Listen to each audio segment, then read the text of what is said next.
Então, pessoal, vamos lá, vamos fazer nosso exercício para praticar essa técnica.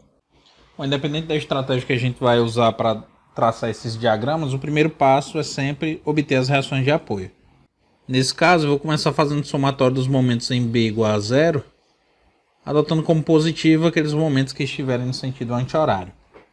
Essa carga de 10 kN por metro gera um momento no sentido anti-horário, portanto, positivo, de valor igual a 10 vezes 2, que é a resultante, vezes 1, que é a distância em relação ao ponto B.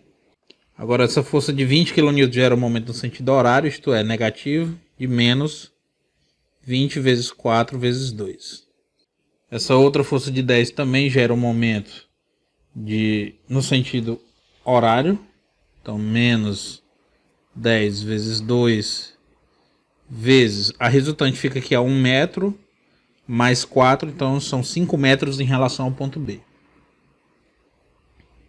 E a força de 20 também gera um momento no sentido negativo, menos 20 vezes 6, mais VC vezes 4, que é o momento gerado pela reação em si. Tudo isso precisa ser igual a zero. Logo, VC será igual a 90 kN. Agora eu vou fazer somatório das forças verticais igual a zero, tomando como positivo aquelas forças que estiverem para cima. E nós teremos que VB precisará ser igual a 10 vezes 2, mais 20 vezes 4, mais 10 vezes 2, mais 20, menos VC, que é igual a 90. Logo, VB deverá ser igual a 50 kN. Bem, determinadas nossas reações de apoio, nós vamos identificar os pontos que funcionarão como os nós da nossa viga. Lembrando que esses pontos são seções de transição, ou seja, onde há descontinuidade nos diagramas de esforços internos. O ponto A é uma extremidade livre, então seus esforços internos serão nulos, afinal não há nenhuma força concentrada nesse ponto. O ponto B é um ponto de descontinuidade, afinal temos um apoio, e por ter esse apoio, naturalmente teremos uma reação, ou seja, uma força concentrada. Entre os pontos B e C não há descontinuidade no carregamento, a força é uniformemente distribuída, não existe força concentrada, então o próximo nó estará aqui no ponto C, que é onde existe um apoio, e por essa razão haverá uma força concentrada, e consequentemente haverá uma força concentrada associada que gerará uma descontinuidade no carregamento. Entre os pontos C e D também não há variação na carga, a carga é uniforme, de valor igual a 10 kN por metro, não tem nenhuma força concentrada. Então o próximo ponto está aqui na extremidade direita, que é onde existe uma força concentrada de 20 kN. Portanto, nós teremos que decompor essa viga em 3 vigas biapoiadas. Uma referente ao trecho AB, outra referente ao trecho BC e outra referente ao trecho CD. O próximo passo é determinar o momento fletor nos pontos B e C. Afinal, nós temos aqui 4 nós, só que o nó na extremidade A e o nó na extremidade B possuem um momento fletor igual a zero. Afinal, são extremidades livres, isto é, não há nenhuma rotação impedida aqui para gerar momento, e não existe momento concentrado aplicado nesses pontos. Então, nas extremidades, o momento fletor é nulo. Portanto, desconhecidos são os momentos no ponto B e no ponto C. E para determinados eu vou fazer uma seção. Só que não é uma seção a uma distância x que vai nos fornecer uma equação. Não. Nesse caso nós vamos fazer uma seção no ponto que desejamos obter o esforço interno. Ou seja, em B e em C. Nós teremos desse modo uma solução discreta e não uma solução contínua que nós tínhamos quando aplicávamos o método da seção a uma distância x. Vou começar aqui pela seção em B. Que fique claro, pessoal, que nós poderíamos também ir obtendo a força cortante nesses nós, mas, para tanto, nós precisaríamos fazer uma seção imediatamente antes do ponto e imediatamente após. Porque a força cortante ela tem um salto, ela tem uma descontinuidade no ponto do apoio. Afinal, aqui vai ter uma força, uma reação de 50 kN que vai gerar uma descontinuidade no gráfico.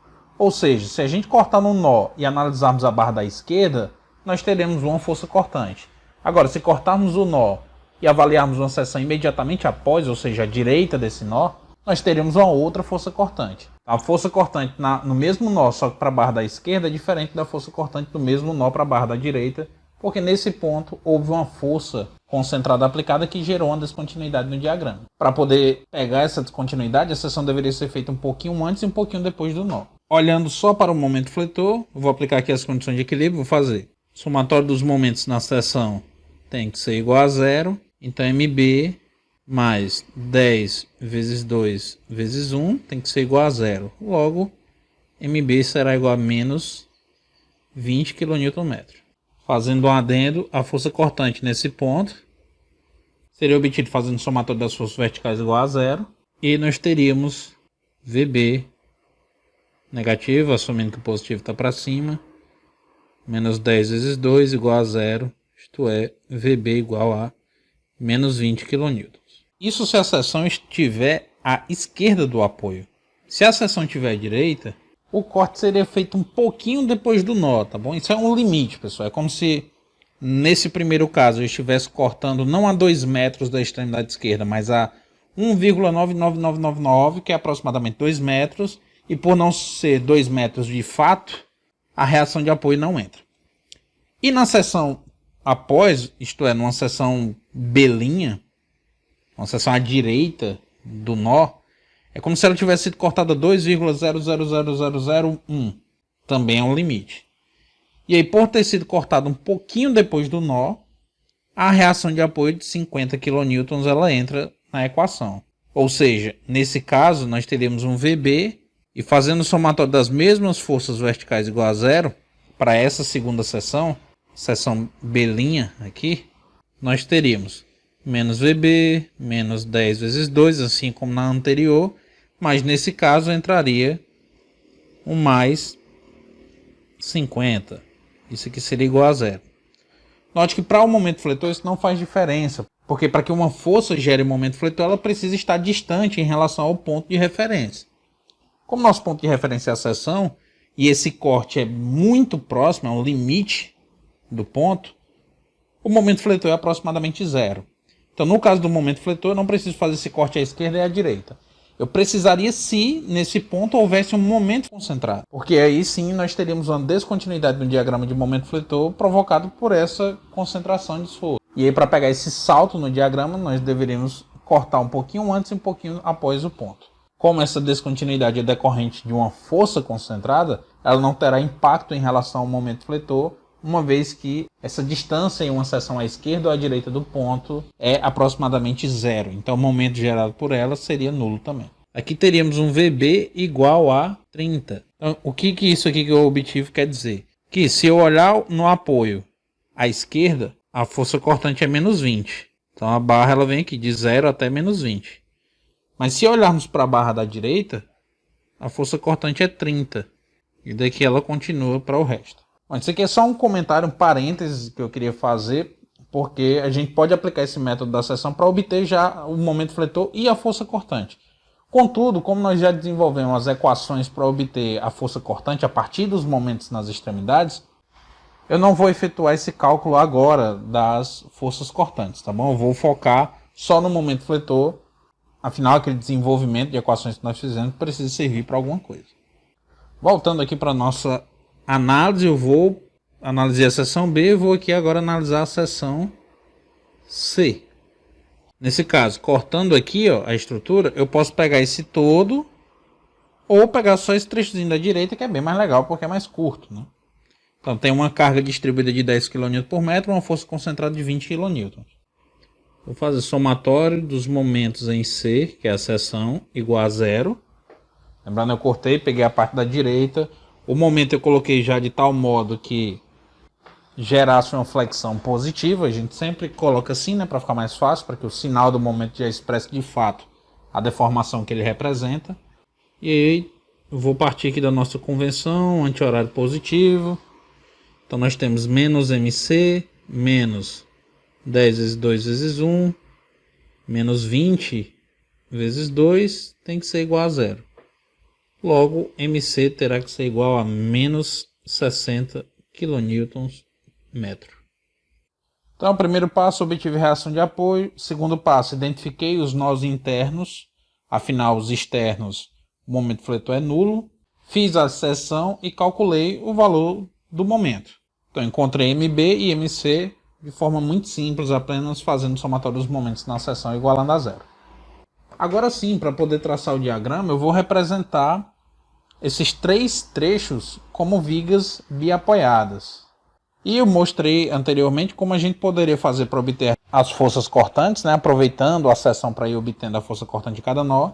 Mas eu vou supor que eu não sabia as forças cortantes e eu quero obter agora, conhecendo todos os momentos fletores. Então essas aí são as nossas 3 vigas biapoiadas e na extremidade de cada viga eu vou colocar o momento fletor.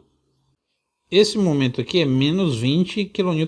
Isso significa que ele não está no sentido anti-horário, né? Ele está no sentido horário para poder gerar flexão. Então aqui é 20 kN. No mesmo ponto B, só que agora olhando para outra viga, esse momento tem que estar no sentido anti-horário.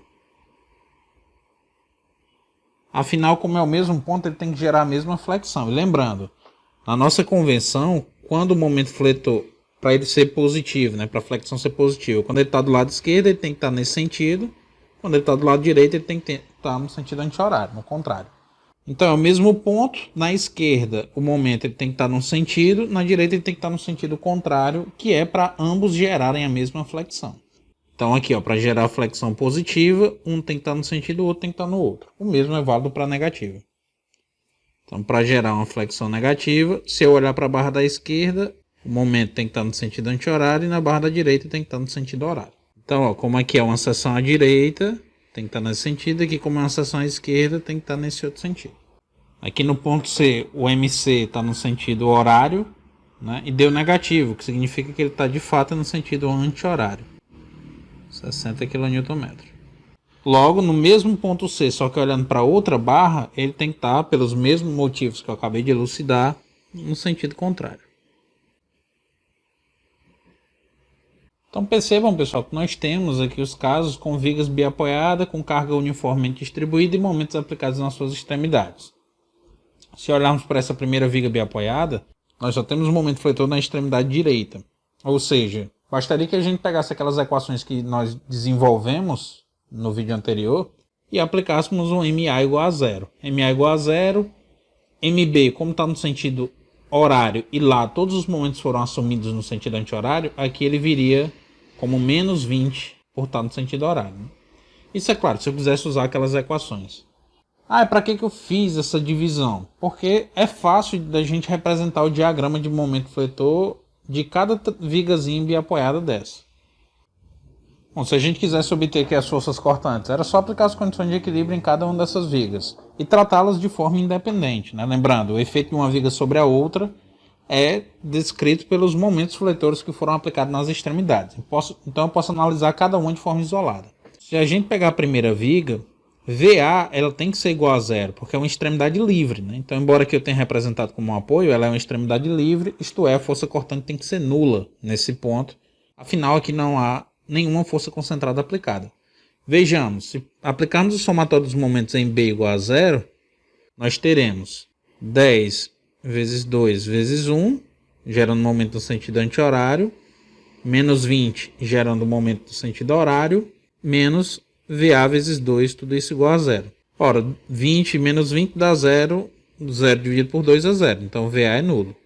Ou seja, está em conformidade com o que a gente está esperando. É claro que isso que eu acabei de fazer foi só para demonstrar para vocês que há uma consistência no nosso modelo e que essa etapa é, portanto, desnecessária. Afinal, por se tratar em essência de uma extremidade livre, a força cortante nitidamente tem que ser igual a zero. Agora, para encontrar VB, eu vou aplicar as condições de equilíbrio, né? Lembrando que a gente obteve VB quando fez a seção, né? Só para entender a ideia, e tinha dado menos 20.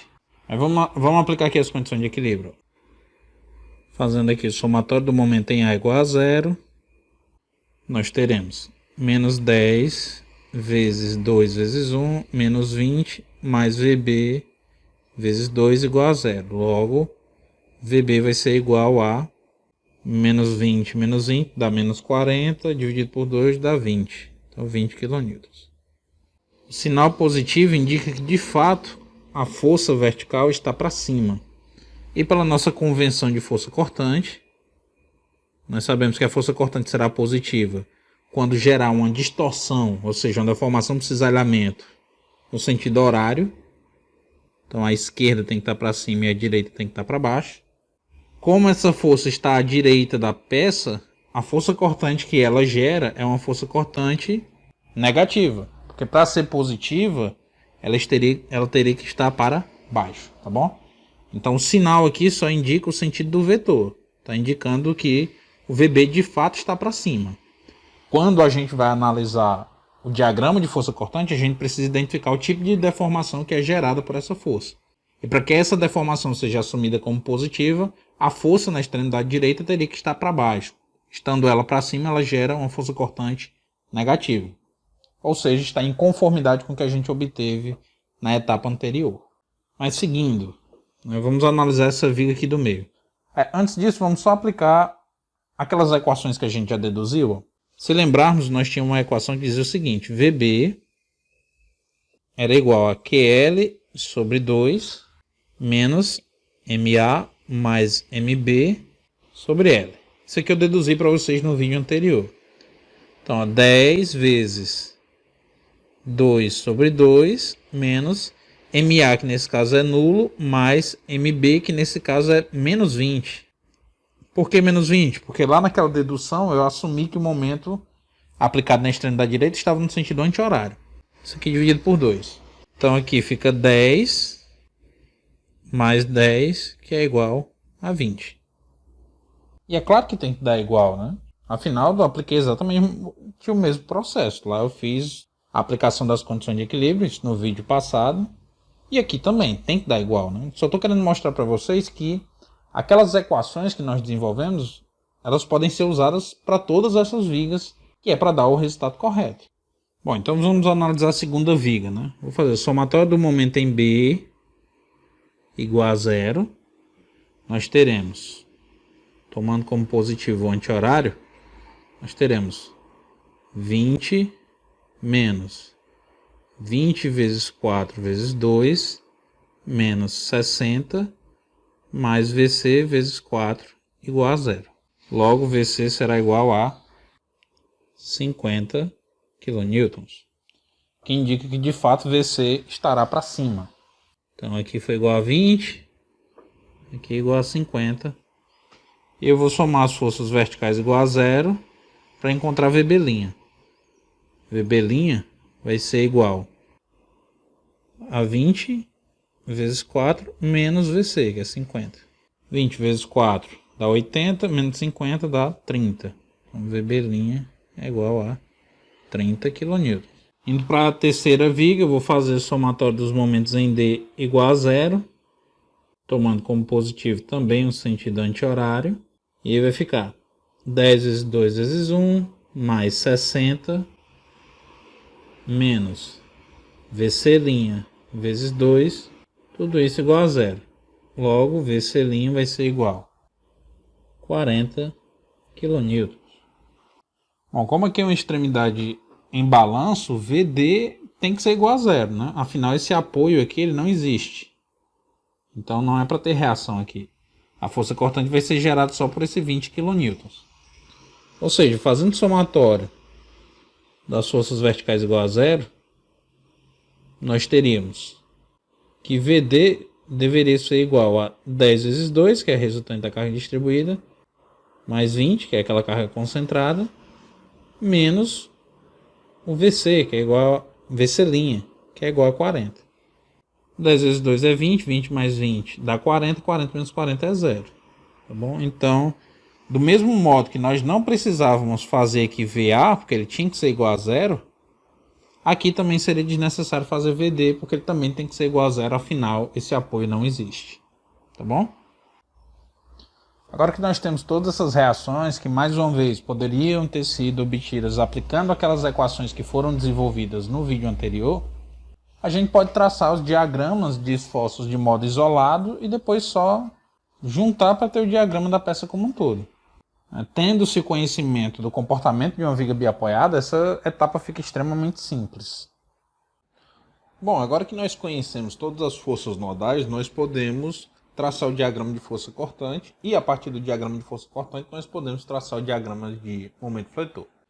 Lembrando, pessoal, que cada força dessa representa a força cortante direta já. Isto é, essa reação de apoio VB é 20 mais 30, que dá igual a 50. A VC é 50 mais 40, que dá igual a 90. Então não são as reações de apoio de fato, tá bom? Antes de começar de fato, vamos só lembrar nossa convenção de força cortante positiva. Para que a força cortante seja considerada positiva, ela tem que gerar uma distorção para o cisalhamento no sentido horário. E para que isso aconteça, para que essa deformação para o cisalhamento aconteça, a força na extremidade esquerda tem que estar para cima e a força na extremidade direita tem que estar para baixo. Então é dessa maneira que a gente consegue ter uma deformação por cisalhamento positivo. Se olharmos para a extremidade esquerda, não há nenhuma força concentrada, nesse caso a força cortante é zero. Na extremidade direita há uma força de 20 kN para cima. E aqui do lado direito, para ser positivo, tem que estar para baixo. Logo, se está para cima, significa que a força cortante é negativa. Então é menos 20. A variação da força cortante entre A e B se dá devido à existência de uma carga constante, uniformemente distribuída. Então essa variação entre os pontos é linear. Agora, na segunda viga, a gente tem uma força de 30 kN concentrada para cima. E aí a força quando está para cima, na extremidade esquerda, ela é positiva. Então nesse caso a força cortante aqui vai ser igual a 30 positivo. Na extremidade direita a força concentrada é de 50 kN. Só que ela está para cima e na extremidade direita para ser positiva ela tem que estar para baixo. Então nesse caso é negativo, é menos 50. Exemplo do trecho anterior, nós ligamos isso aqui por uma reta. Afinal a força distribuída é uniforme. No trecho 3, nós temos uma força de 40 kN na extremidade esquerda, para cima, portanto, positiva, que é mais 40. E na extremidade direita, nós temos uma força de 20 kN para baixo. E para baixo na extremidade direita é positivo também, ou seja, que é igual a 20. Também vou ligar por uma reta. Para a gente ter o diagrama de força cortante completo, é só a gente juntar essas três barras. E assim nós temos o diagrama de esforço cortante dessa viga. Para encontrar o diagrama de momento fletor, nós iremos utilizar uma prática similar. Lembrando aqui da nossa convenção para o momento fletor, para que a flexão seja positiva, na extremidade esquerda o momento aplicado tem que estar no sentido horário, e na extremidade direita tem que estar no sentido anti-horário. Lembrando, pessoal, essa convenção eu vou falar mais uma vez, que é para que a gente não esqueça nunca. Momento externo, quando a gente vai aplicar a soma vetorial, nós precisamos definir um sentido como sendo positivo, seja ele anti-horário ou horário. Afinal, quando a gente vai aplicar as condições de equilíbrio, nosso objetivo é garantir que os momentos que tendem a tombar a peça em um sentido sejam anulados pelos momentos que tendem a tombar, ou seja, a girar a peça no outro sentido. Momento interno não, ele está associado à tensão, ele representa uma tensão. Então ele está relacionado, obviamente, com a deformação da peça. E para que uma deformação aconteça em um único sentido, nas extremidades as forças devem ser opostas. Por exemplo, para que haja uma tração em uma peça, na extremidade esquerda a força tem que estar para a esquerda e na extremidade direita a força tem que estar para a direita. Sempre nas extremidades os sentidos são opostos para gerar o mesmo tipo de deformação ao longo da peça. No caso da flexão é o mesmo. Essa é uma flexão positiva, essa é uma distorção por cisalhamento positivo. Portanto, momentos aplicados em sentidos contrários, forças aplicadas em sentidos contrários. Dito isso, vamos dar prosseguimento aqui com o traçado do nosso diagrama de momento fletor, avaliando os momentos em cada extremidade da peça. Na extremidade esquerda não há nenhum momento concentrado aplicado, então o momento fletor é nulo. Na extremidade direita nós temos um momento de 20 kN aplicado no sentido horário. A flexão para ser positiva na extremidade direita ela teria que estar no sentido anti-horário. Como o momento aplicado está no sentido horário, esse momento será assim negativo. Logo, aqui temos menos 20 kN. Conforme podemos notar aqui no nosso diagrama de força cortante, essa área entre o trecho AB ela é toda negativa. Ou seja, isso indica que o momento fletor ele só decresce.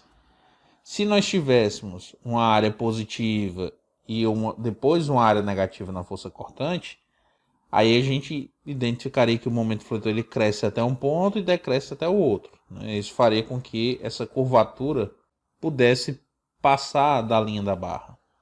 No nosso caso não, ele vai de 0 a menos 20 e nesse trecho só há momento negativo.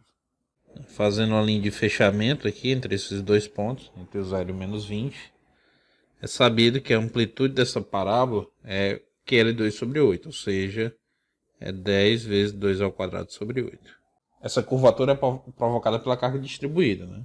A ideia da gente espelhar o diagrama de momento fletor é justamente se ter uma ideia da curvatura da peça, né? Então essa carga distribuída ela curva a peça dessa maneira. Por isso a concavidade dessa parábola fica para cima. Agora vamos para o segundo trecho.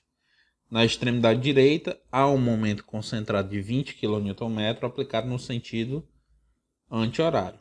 É claro, pessoal, aqui é o mesmo ponto, né? O ponto B na primeira viga é o ponto B sendo olhado à esquerda e na outra barra é o ponto B sendo olhado à direita.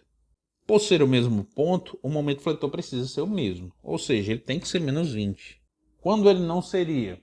Se houvesse um momento concentrado, porque esse momento concentrado geraria uma descontinuidade, ou seja, um salto no diagrama de momento fletor.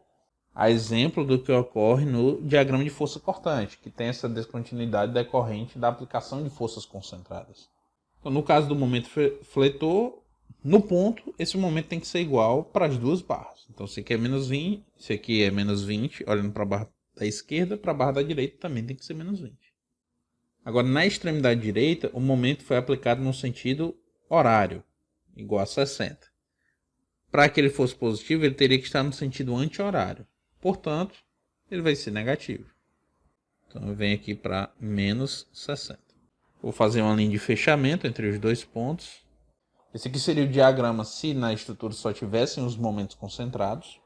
E a partir desses pontos eu vou pendurar o diagrama de uma viga biapoiada com carga distribuída, que é só uma parábola. Para sabermos exatamente se o nosso diagrama vai ter uma parte de momento positivo e outra parte de momento negativo, a gente vai precisar calcular a área aqui no diagrama de força cortante. Isto é, eu iria começar descobrindo essa distância aqui, que eu vou chamar de x. E eu sei que 30 mais 50 está para 4, assim como 30 está para x. Logo, x vai ser igual a 80 dividido por 4, que dá igual a 20. 30 dividido por 20 dá igual a 1,5 metros. Ou nós poderíamos simplesmente usar as equações que nós deduzimos na aula anterior. Se vocês voltarem lá, vão lembrar que nós deduzimos uma expressão para força cortante, que ficava igual a menos QX mais VA. Para uma viga biapoiada sujeita a momentos em suas extremidades e uma carga uniforme distribuída, essa era a expressão que descrevia a variação da força cortante. Sendo, pessoal, que VA é a força cortante da extremidade esquerda, não é necessariamente o VA que a gente convencionou para o nosso caso, né? Então, para esse exemplo aqui, o VA seria igual a 30. Ou seja, o momento fletor ele é máximo quando a força cortante é nula.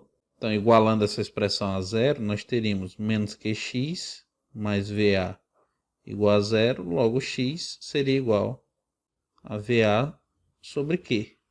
Nesse caso, VA igual a 30 e Q igual a 20, que dá 1,5 metros também. Se fôssemos fazer pelo cálculo de área, a variação do momento fletor seria o equivalente a essa área, ou seja, equivalente a uma área de 30 vezes 1,5 dividido por 2, que dá 22,5. Aí menos 20 menos 22,5 dá igual a 2,5. Ou nós poderíamos também aplicar a equação que foi deduzida para o momento fletor. A gente deduziu a equação e m de x era menos qx ao quadrado sobre 2 mais VAX menos MA. Então, M máximo, que é quando x é igual a 1,5, vai ser igual a menos Q, que é 20, vezes 1,5 ao quadrado sobre 2, mais VA, que é 30, vezes 1,5, menos MA que é 20. Lembrando que ele entra com valor positivo porque na nossa dedução os momentos tanto em A como em B foram convencionados como anti-horário. Como o 20 está anti-horário mesmo, ele entra com valor positivo. Contudo, se fôssemos usar o valor de MB, ele seria menos 60, porque aqui ele está no sentido horário e na nossa dedução nós partimos do pressuposto que os momentos aplicados nas extremidades, ambas as extremidades, eram anti-horário. Logo, o momento máximo é igual a 2,25 kN. Sendo assim, tanto faz usarmos o método gráfico e calculando a área da força cortante ou usarmos as equações que já foram deduzidas anteriormente. Lembrando que como as equações foram desenvolvidas para um caso genérico, elas podem ser sempre aplicadas. Sendo assim, aqui aproximadamente 1,5, o momento fletor será máximo de valor igual a 2,25 positivo. E a variação, obviamente, é parabólica. A amplitude dessa parábola total aqui também é QL2 sobre 8. Ou seja, se a gente for medir daqui para cá, ó, é QL2 sobre 8. Vou ressaltar mais uma vez, pessoal, que essa estratégia vai ser extremamente prática quando vocês estiverem trabalhando com estruturas hiperestáticas. Tanto a interpretação dos resultados do método dos deslocamentos e do método da rigidez direta, quanto para facilitar a aplicação do método das forças, que é baseado no princípio dos trabalhos virtuais, que será abordado aqui no final da disciplina, que por sua vez faz uso dos diagramas de momento fletor para poder calcular deslocamentos em pontos específicos da estrutura. É claro, esse discurso que estou dando agora vai ser resgatado mais à frente, mas eu já quero que vocês tenham isso em mente. Bom, finalmente vamos para a terceira viga para finalizar o nosso exercício. Aqui no ponto C tem que ser menos 60 também. Afinal é o mesmo ponto compartilhado com a barra anterior. Tem que ser o mesmo momento. Na extremidade direita ele é 0. Afinal não há nenhum momento aplicado. Nesse caso nós também só teremos um momento negativo porque, conforme pode ser visto no diagrama de força cortante, esse momento fletor só cresce. Ele vai de menos 60 até 0. Então não haverá um pico de momento. Só haveria se ele crescesse e depois decrescesse. Né? Se ele crescesse, depois decrescesse. Aí haveria a possibilidade de formar um diagrama assim. Como ele só cresce, ele vai direto para 0. E assim o diagrama final será dado pela união dessas três partes. Então, pessoal, estão aqui os nossos diagramas de força cortante e momento fletor da viga, obtido a partir da decomposição das vigas em vigas biapoiadas. E assim nós encerramos essa aula. Valeu, pessoal, até a próxima.